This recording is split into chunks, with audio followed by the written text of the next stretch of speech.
Can he take the lead? Yes, he can. He shoots! Whoa, Lawson! Think about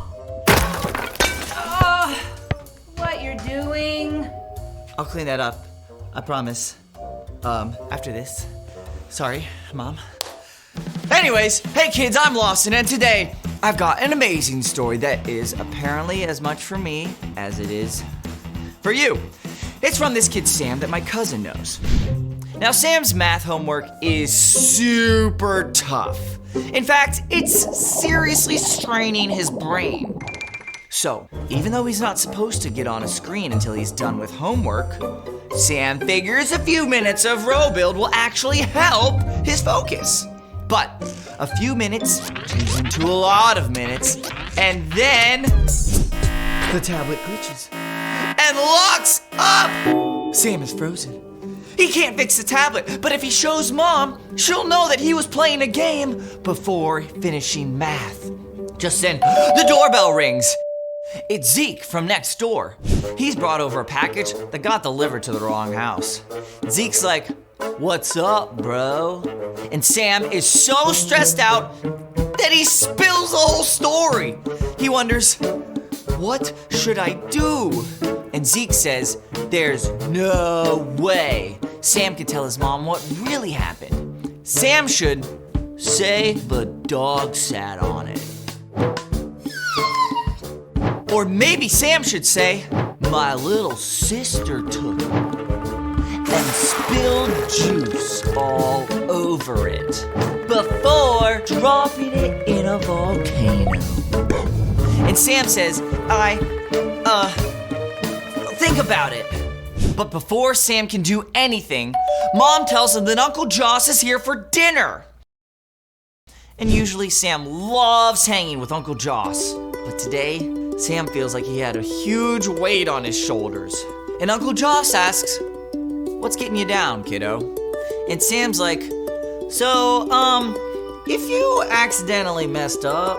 And then Sam asks what Uncle Joss would do if he made a big mistake. And Uncle Joss says, it's always best to tell the truth. Now, Sam's got to figure out the wise thing to do. He can hear Uncle Joss saying, tell the truth, tell the truth. And Zeke is shouting, hide it, hide it, tell the truth, hide it, tell the truth, tell the truth, tell the truth. And Sam is like, stop it! And at last, Sam takes a deep breath and tells his mom what happened. And even though Sam does lose all of his game time for the week, he feels like a huge weight is gone. And Mom is super proud of Sam for making the wise choice to tell her. And then they all vacation on a volcano to celebrate. So kids, always keep your technology away from lava. But also remember this, that wisdom is finding out what you should do and doing it. Like cleaning up this mess. Or maybe not playing basketball in the house. Or that too. Yes, as well, also. Anyways, see you guys next time. Sweet, sweet.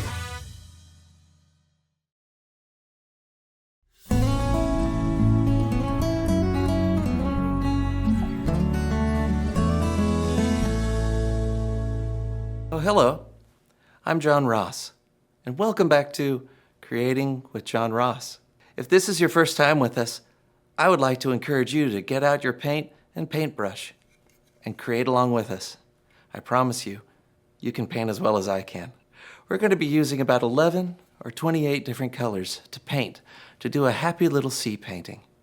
We're going to take a yellow and a green, along with some blue, and maybe a tad of magenta and sepia. Let's also put a hair of fuchsia and just a wisp of umber. Don't you just love umber? I sure do. When we mix all those paints together, we get a beautiful and cheerful black color. A color that's happy to see you and gives you a hug. If you want, you can just use a normal black paint. Now, as we start this little sea painting, we want to be able to capture the power and raw nature of the sea, but at the same time, make the sea approachable and friendly. Why don't we give the sea a happy little wave? That's it.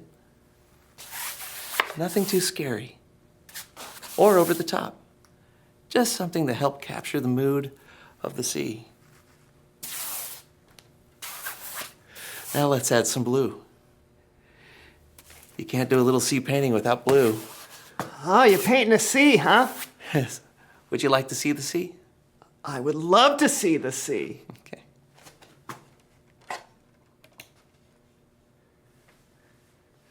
That's a happy little sea. Sea. That's yes in Spanish. I get it.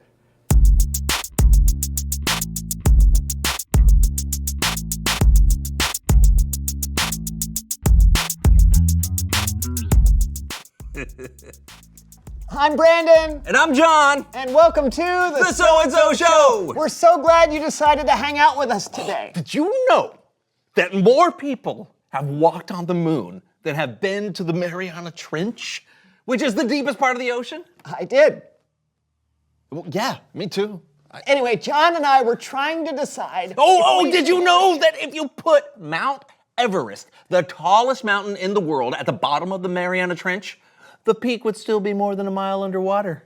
Yes, yeah, I think I did know that. Oh. Did you also know Why that... are you reading the encyclopedia? Well, you know how we were trying to decide if we should, record an episode of the So-and-so Show at the bottom of the ocean? Yeah. Well, I was trying to do some research on whether or not that would be a wise idea. Yeah, but aren't encyclopedias usually out of date? Actually, this one's from this year. Really? Yeah. I didn't know they still made them because of, the internet.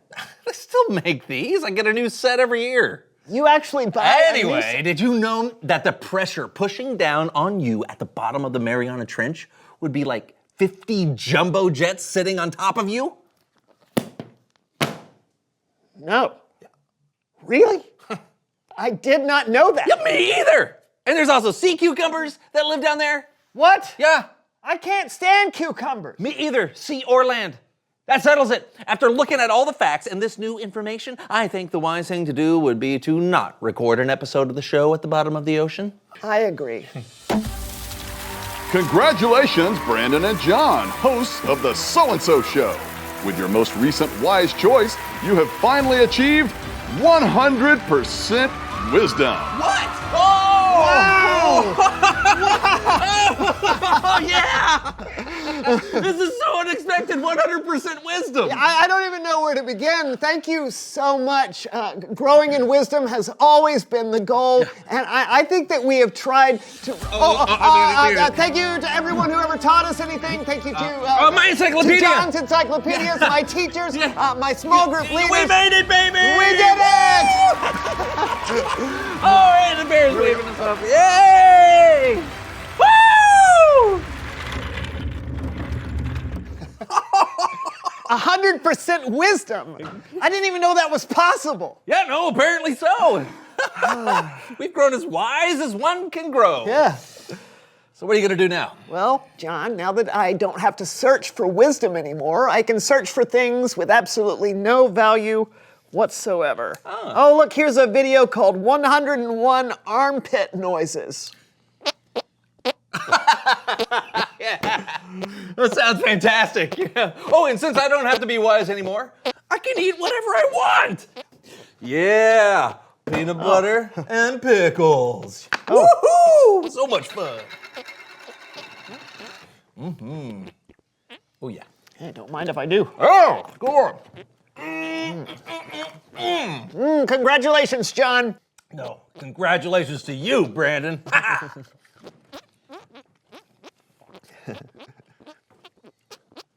Hey! Wait!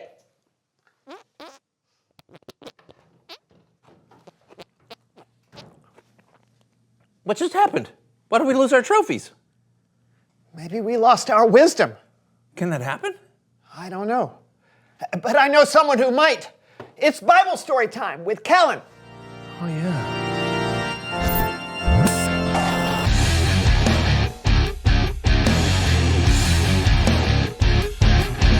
Hey, fellas. Hey, Kellen.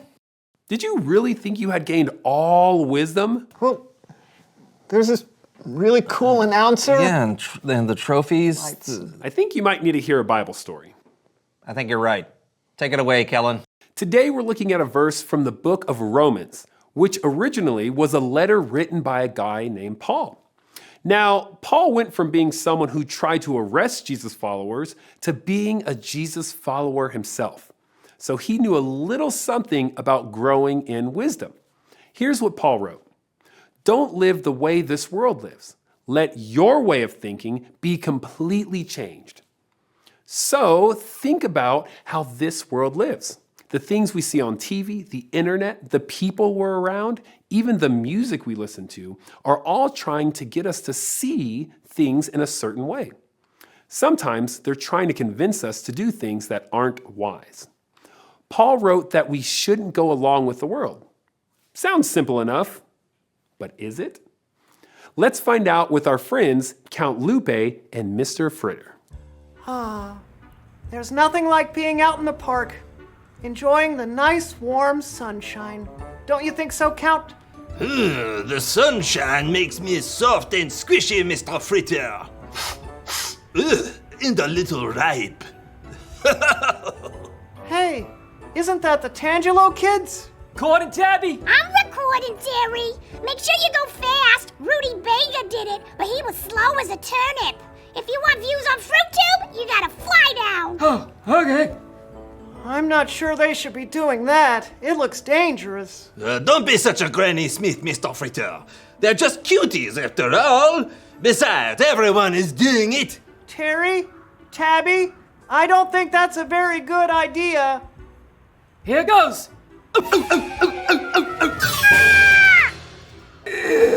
Did you get that? Yeah. Ouch. Get this too. Did you get that? I'm sure he'll be fine. But that's what happens when you do something just because everyone else is doing it. You can get hurt in a lot of different ways. Paul wrote that you should let your way of thinking be completely changed. Instead of following the world, you should follow Jesus. And Jesus will help you change the way you think and the way you act. Here's what Paul wrote next. Then you will be able to test what God wants for you, and you will agree that what he wants is right. His plan is good and pleasing and perfect. When Jesus helps you change the way you think and act, you'll actually see the benefits of those changes made in your life. You'll see how good and perfect God's plan is.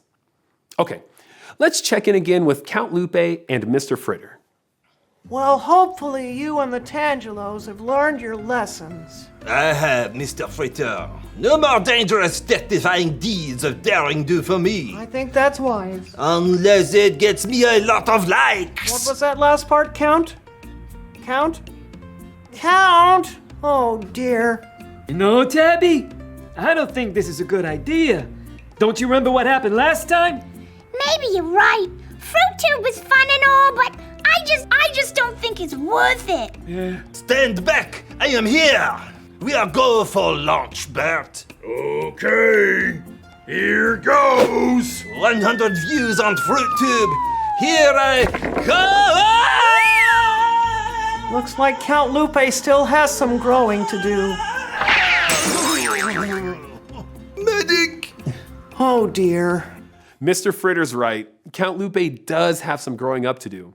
And that goes for all of us. We should never stop wanting to learn and grow in wisdom.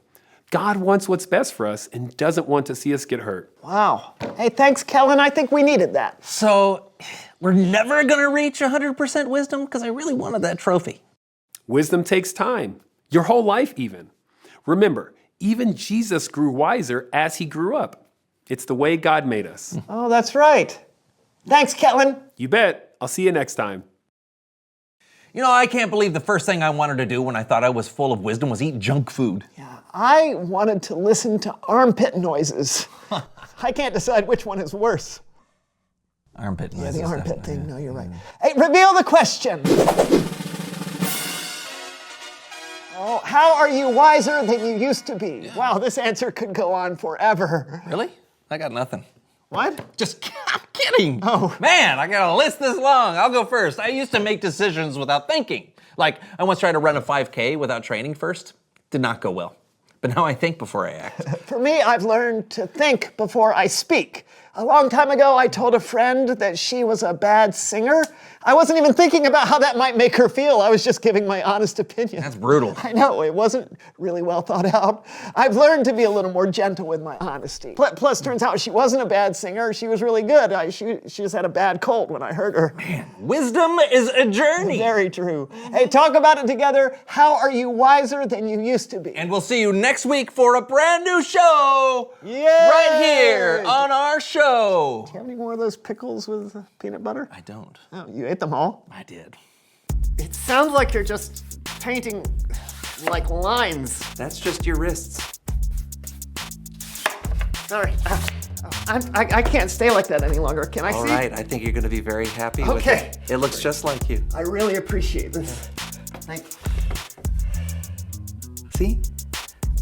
There's your nose. There's your eye. And there's your wings. I love it.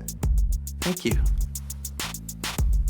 I call it Portrait of a Bird. Thanks for keeping me company, though.